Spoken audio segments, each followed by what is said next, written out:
That's what I call her. I call her She Thor. I'm cool with that too. I mean, no, you're not. That pause tells me everything. No, you're not. That's a problem. That's a problem. How we say goodbye to a character we love that we don't want to see go, and also you need to put over Jane Foster, who we don't like and don't care for. And the series got better when she left.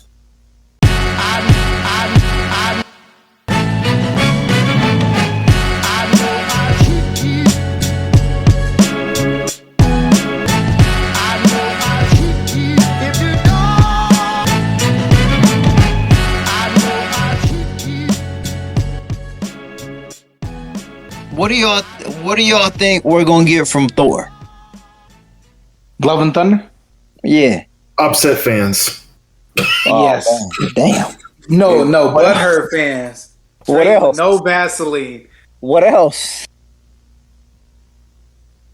I mean, we're gonna get a good performance. I don't know, work, but we're gonna get upset fans because I think Why? Why? I think this is the conclusion of Thor, man. Because Thor ain't no woman. That's why. He's a man. A man's man. So, do you think we're gonna get Beta Ray Bill? Oh, that would be cool if we did. Maybe. I think there's a 40% chance. Now, looking at that trailer, I think that because I mean we seen the God Butcher was in that trailer. I didn't even notice him. He was in the trailer. Like, there's a quick clip where you see somebody like standing on top of a mountain with his hands raised up, like arms extended. That was Christian Bale. Oh, okay. God Butcher. That was him. Yeah, Now, Thor. I think that movie is going to be a lot more emotional than what we're expecting. I think so too. Yeah, I think so too. Definitely. That movie is going to be kind of sad, I think. Not dark, not necessarily dark, but it's going to be pretty sad. I think so too, because Thor alluded to finding peace. So it seems like he's going to be stepping away. At least I don't that's know. what they hinted at. And I don't know if people are ready for that to happen, but Thor isn't going to die. Nah. No. If he did, I would be more surprised. No. I think Thor is going to retire and kind of be that special summon kind of character when shit gets really thick and they need him to pull up, right?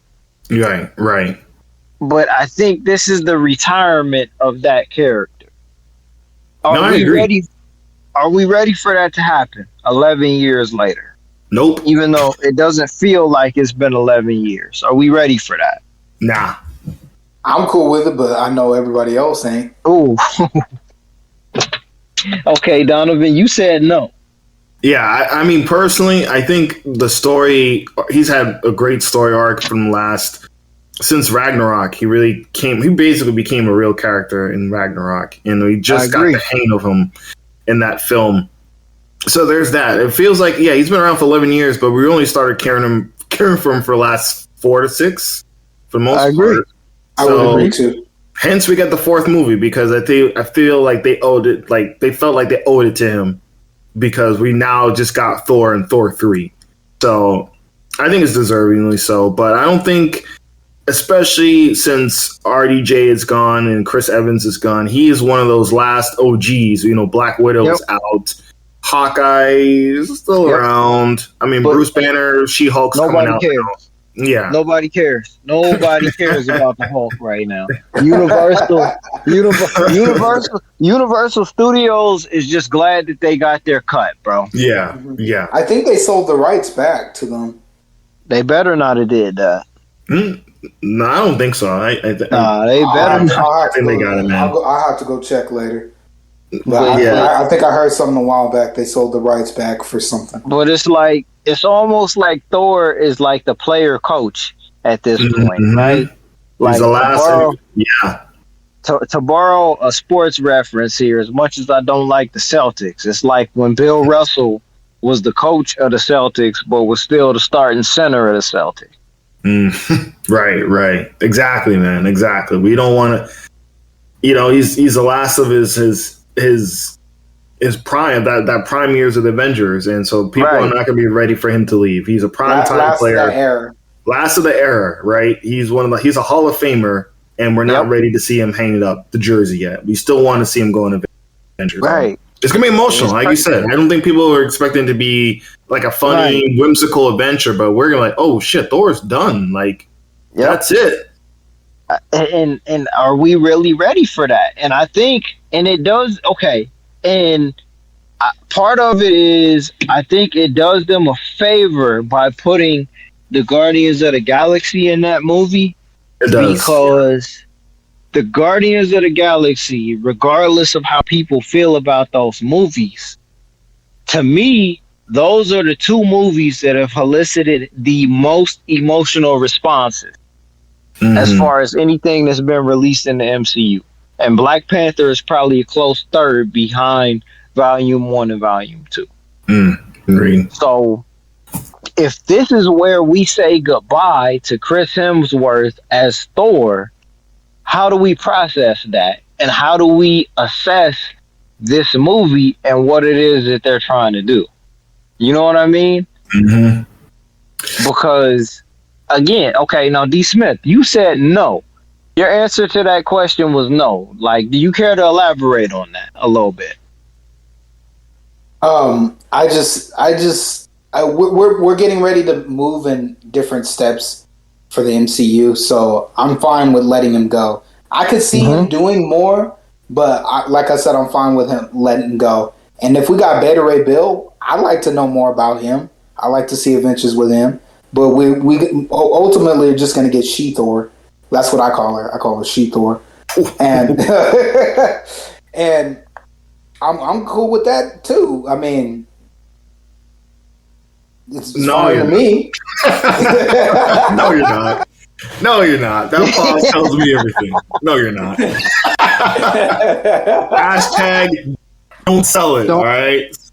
That's a problem. That's a problem. How we say goodbye to a character we love that we don't want to see go, and also you need to put over Jane Foster, who we don't like, don't care for, and the series got better when she left. So that's a very and you're right. Oh yeah, that's a very conflicting thing that they have to do. You know, you're definitely right. Very conflicting thing. Darcy moved on to WandaVision. Cool, she's back in there. You know, cool. Let her be in WandaVision. Yeah, we have Jane. Loki has moved on to Loki. You know what I'm saying? In his own series. So we have the remnants of the worst parts of this character in the newest adventure of the character, but also we got to say goodbye to him. But we got to put over an aspect of that series we don't like and we don't want to see return. With a character that, for the most part, hasn't reached any sort of critical, like, people don't really care for the character on print as much either. So they got two things they got to do. We got to say goodbye to Chris Hemsworth, and we also got to put over his replacement, basically Jane Foster. So that's a very difficult thing. Hey, man, hopefully we get Beta Ray Bill. And I wish I could say it in my face. I'm like, hey,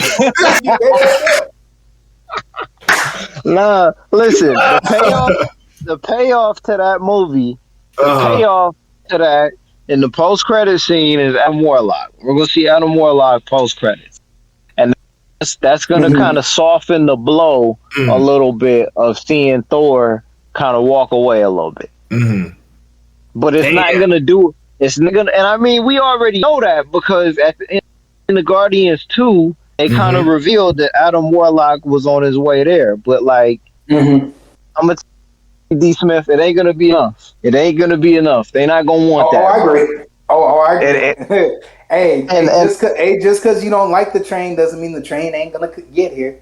Hey, you talking facts, and I'm okay with that because I have an understanding. Like Donovan was saying here. I mean, the first Thor movie was okay. The Dark World probably was not a very good movie, and we got trash. I'm not gonna say all of that. I'm not gonna do that because we got character development for Loki at the minimum. Right. My man said that was trash. Like we got the set. Whoa. I mean, I ain't gonna say it was trash, but it wasn't all that. And they released it in November. That film, bro. Nah. Yeah, D. Smith ain't fucking with that, bro. but like at the minimum, I'm gonna say, like Donovan was saying, the most character development that we got out of Thor was from the Dark World up to Endgame.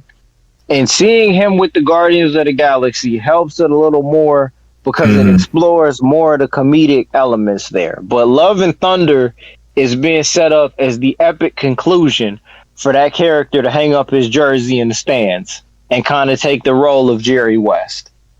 To borrow, you know what I'm saying, something from Winning Time. Like Thor is Jerry West. He's not going to die. He's going to hang up his jersey and remain a special advisor for the Avengers, right? But we're not ready for that, though. We're not ready for that because what's coming down the pipe might not be what people want, but there's a difference. You don't have to get what you want all the time because, you know, you might get something better than that later on. You know what I mean? Jane Foster as Thor is more than likely a placeholder. Yeah, because Natalie Portman's not. No offense to her, but she's kind of. She doesn't like the MCU, right? Huh? She don't like the MCU, right? No, I mean, obviously she does. She likes the money. Why would she come back? You know, and look, hey, we keep it in a buck. Look, by all reports, I mean, she got into some shape for this movie, dog. Like she got into some shape. You know, but if we're being honest here, like Idris Elba was kind of wasted in the MCU. Oh yeah, he was. Yeah, he was wasted in the MCU. Went across the street and was like, "Oh shit, why wasn't he doing this in Thor?" Right? They brought back Natalie Portman as Jane Foster almost a decade later after The Dark World came out. So I think she's got something to prove in this movie coming out. Yeah, she definitely could have some. I would agree with that. Under her feet and try to shut us up. Essentially, shut us up. You know, she's a great actress. Yeah. The performances before was could be the writing, could be the attitude. Hey, 10 years and multiple billion-dollar movies, and that makes a difference. Seeing, gosh, how did I forget her name? Hela, the actress for Hela. What's her name? Cate Blanchett. Having Christian Bale attack, you having high profile. It's no longer laughable. You having high profile, quality actors coming here, making money, having a good time, and hamming it up. Right. Hence why she got into the kind of shape she got in for this movie. So there are going to be no corners cut as far as the acting goes in this movie, even if the script might be a little bit hammy. But this is where Thor hangs up his jersey in the rafters. And we don't see him again for another 3 to 5 years. But we're not ready for that. And I don't know if people are going to be receptive to it the way they need to. But there will be tears in that theater when this movie comes out. Oh, yeah. Yeah, there will be tears. Like, you know what I mean? There will be tears. Thor Ragnarok might be one of the most underrated movies in all of the MCU. Damn, man. In terms of entertainment and in terms of what it did before we got the big payoff in Infinity War. But I'm on board with that. And hopefully I got the time to be able to go see it when it comes out in July. For sure. I mean, other than that, I mean, the difference between us and we mentioned this before, we're not actively rooting for Jane Foster to fail. So we want to be we're rooting for Jane Foster to go over with us and make us like her. So I think I'm all open. We're open to see this character succeed and excel and get us to like and get us interested in her. So I'm wishing the best of luck. I think they got the talent to do it, and I think they got the drive to do it. Let's see if they pull it off.